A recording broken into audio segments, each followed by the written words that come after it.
Dito sa Binondo, Maynila, may isang doktor na mahilig daw magturok. Galing daw ng China. Doktor daw po doon. Magaling na doktor. Dinarayo raw ng mga pasyente. Araw-araw maraming pasyente. Meron naka-wheelchair. Meron iba nakasaklay pa.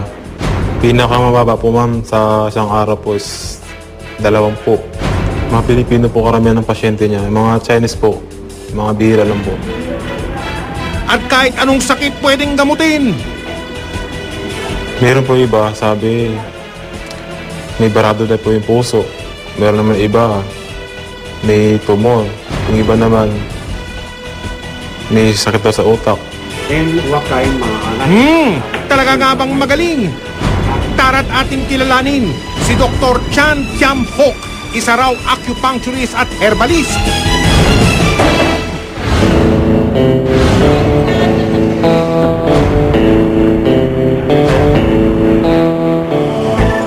Kasama ang aming asset, hinanap namin ang klinik ni Dr. Chan. Dahil may karatula sa hallway, madali naman itong nahanap. Inasikaso kami ng sekretarya ni Doc na nakilala namin sa pangalang Lizelle. Abala siya sa pag-aasikaso sa ibang pasyente. Napansin namin ang mga nakasabit sa mga pader. Sa kabilang banda, ang mga pasyente may sabit din. Ano kaya ang nakaturok sa kanila? Meron daw siyang tinuturok na pag naturukan daw yung pasyente is lumalakas. Pag nawala na po yung epekto, nangihina na po yung pasyente. Kaya po, umabag na naman yung pasyente para paturok na naman sa kanya. Ang isang ito, natsyempuan naming nililinisan ng bulak ang braso. At tinuturukan. Aray ko po!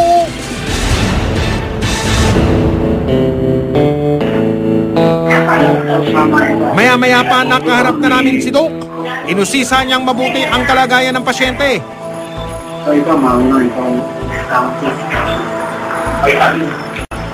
At pagkatapos, nagreseta ng gamot na galing sa kanyang kabinet. Pero para mas mabuti ang pakiramdam, kailangan daw nitong magpa-IV o intravenous na turok. Dahil hindi kami sigurado kung ano ang ituturok sa aming aset, nagpasya na kaming lumabas sa klinik ni Doc.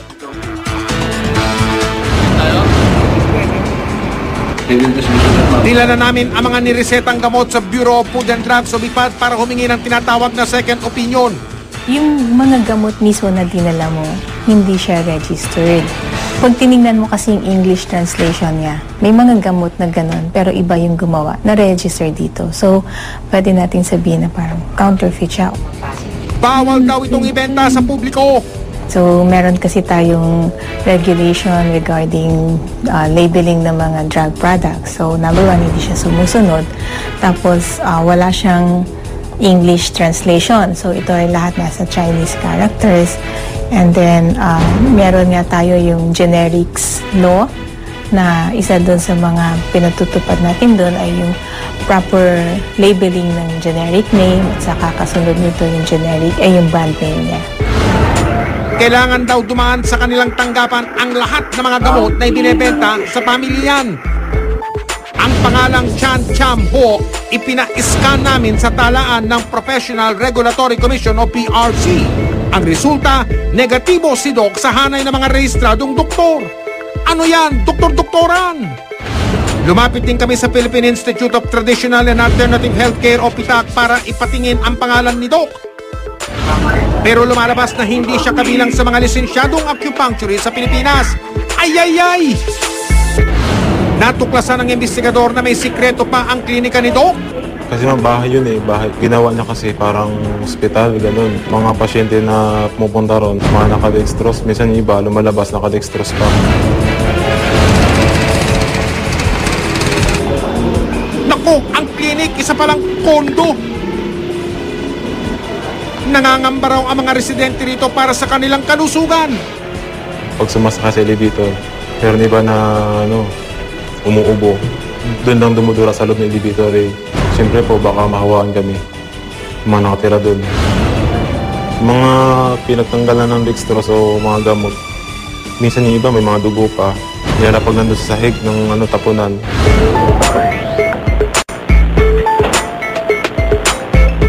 Kinalkal na rin namin ang basurahan ng kondo ni Doc. Nalinti ka na, ang klinik ni Doc pwede pala talagang makahawa. Ang totoong kalagayan ni Chan ikinonsulta na namin sa mga kinaukulan.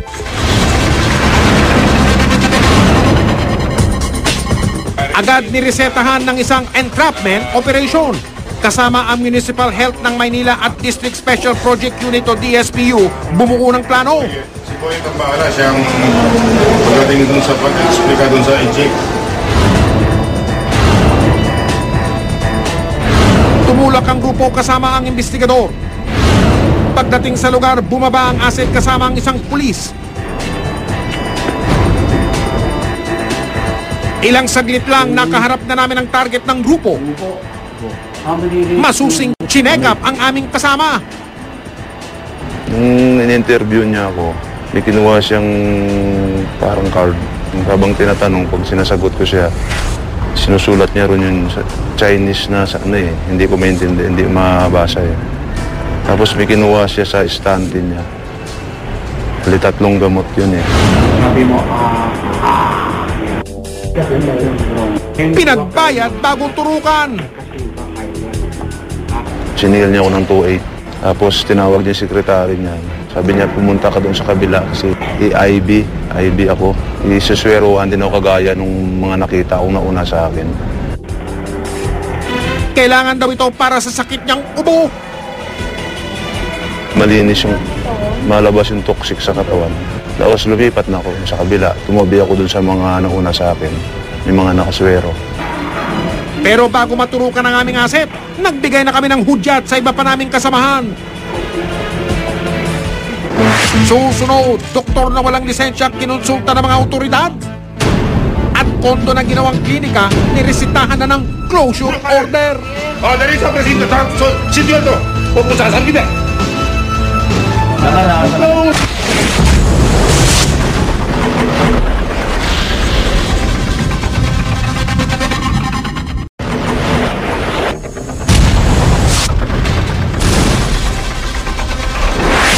Ito at may aral para sa doktor na aming inimbestigahan.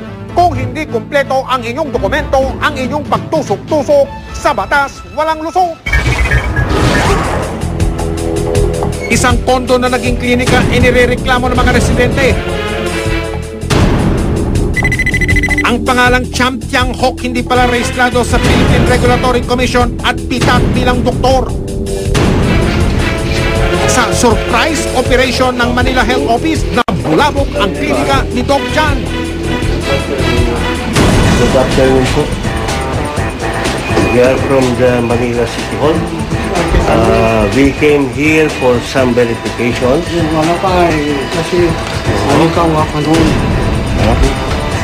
May complaint. Hindi. May complaint.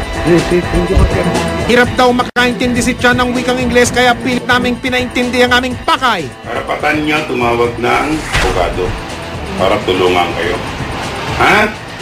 Karapatan ninyo ang, kung wala kayong kilalang abogado, yung gobyerno magbibigay sa inyo ng abogado. Ikaw dapat may lawyer. Dapat ikaw tell yung totoo. Hindi. No more, no less. Ha?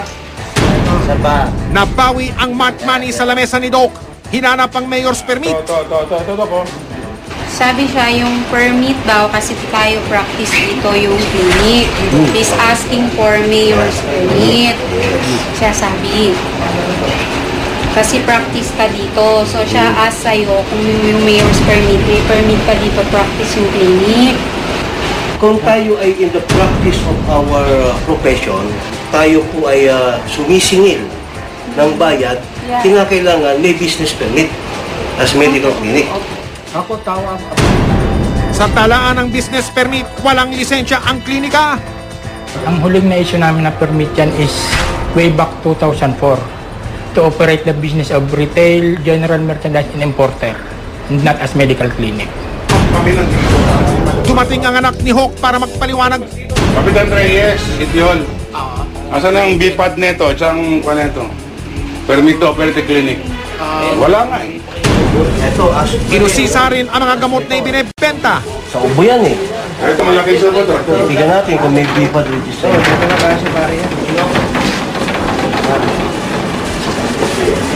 Ate may picture. Chinese eh. Chinese. Baka mawala siya kung No, meron siyang expiry, may date of manufacture, pero walang BPAD registration number.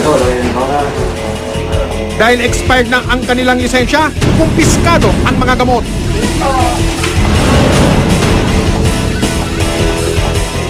Sa kabilang kwartong inalam namin ang kalagayan ng mga pasyente. Ano pong ginagawa niyo?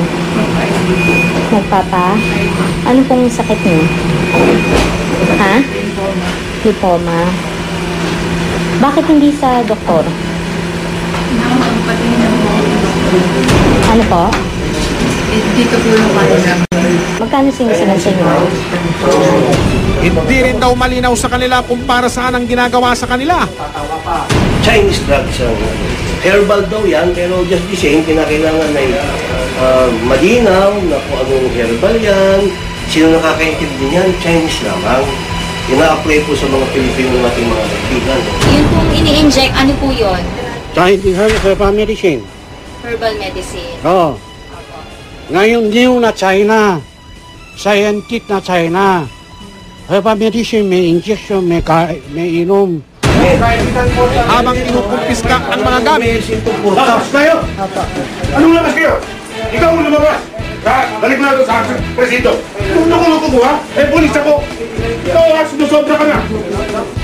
Dali sa presinto. Sityo ito. Pupusasan kita. Huwag mo ako sisigawan, ha? Saka mo yung anak mo.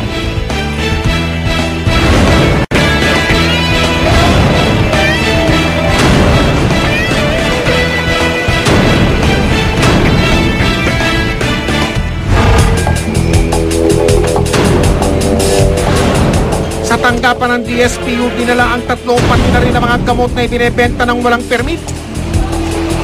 Aminado si Chan na wala siyang lisensya para manggamot dito sa Pilipinas. Kasi ako retire na, 65 na, retire na. Yung agency sabi, ikaw retire na, ikaw konti lang yung penta. No need na kawa. So siya stop na. Kasi malaki bayad sa City Hall, sa BIR. Tumulong lang daw siya sa mga Pinoy. Every year we join yung charity yung sa China and Philippine Friendship Day with charity sa mga Pilipino, Chinese. Doctor fee, wala. Kinabukasan, porma ng sinampahan ng kaso ang tatlong nahuli. Ang binabiolate niya ay yung medical practice law. Tapos nagbabiolate din siya ng pharmacy law, no? And at the same time, wala siyang business permit.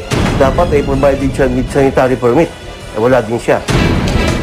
Noong Martes, tuluyan ang ipinasara ang klinik ni Doc. Huwag basta-basta magpatusok sa mga hindi lisensyadong doktor dahil imbis na gumaling baka mapalagay ang buhay sa alanganin.